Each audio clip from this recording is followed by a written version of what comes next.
There's a fellow I know from Atlanta.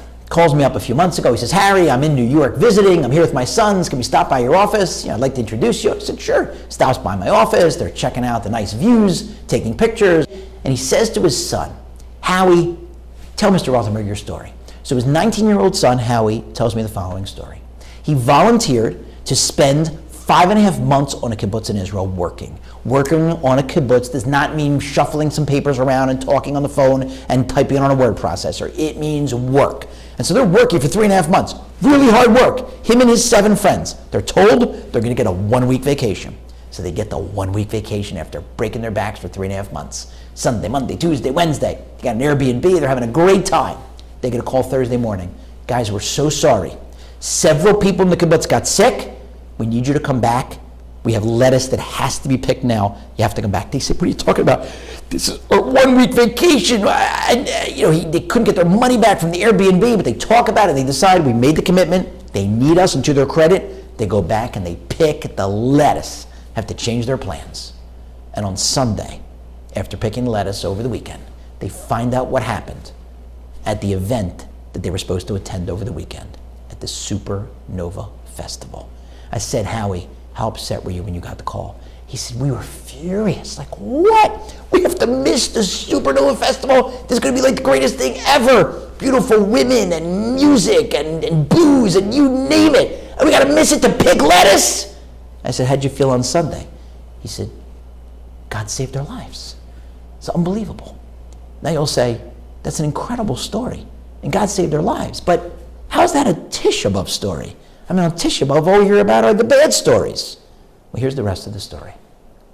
I walked down my office after I said goodbye. I was walking to my car, and I stopped in my tracks because I realized that Howie had gone into some detail about the fact that he couldn't get his money back, him and his friends, that they had spent on the Airbnb for Thursday, Friday, Saturday, Sunday. But he mentioned in passing, didn't dwell on it, I didn't ask him about it, that they were able to sell their tickets to the Nova Festival, which means that God up in heaven was saying to Howie and his 7 friends, I'm going to save you and you and you and you and you and you and you. But then 8 people who I'm sure were cheering on a Thursday, they got tickets. 8 people got tickets to the Nova Festival the day before the festival, jumping up and down, doing the happy dance. Yes! And every one of those people is either dead or kidnapped or wounded or suffering from PTSD. And so, at the same time that God was saving Howie and his friends, he was condemning those 8 people. Do I know why? No. Howie knows what happened. He was saved. The others don't know.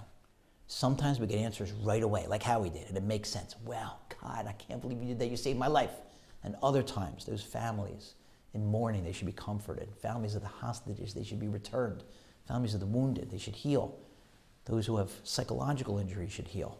They're not going to know till they get upstairs at the age of 120. And it's so tough for us. What do we say to them? There's nothing that we can say. All we can do is hug them and love them and pray for them and realize that we're better off down here with questions than up there with answers. We'll get the answers. God has the answers. Sometimes we get them quickly. He pays us in cash. Other times it takes a long time. We extend him credit. But everything he does is always for the best.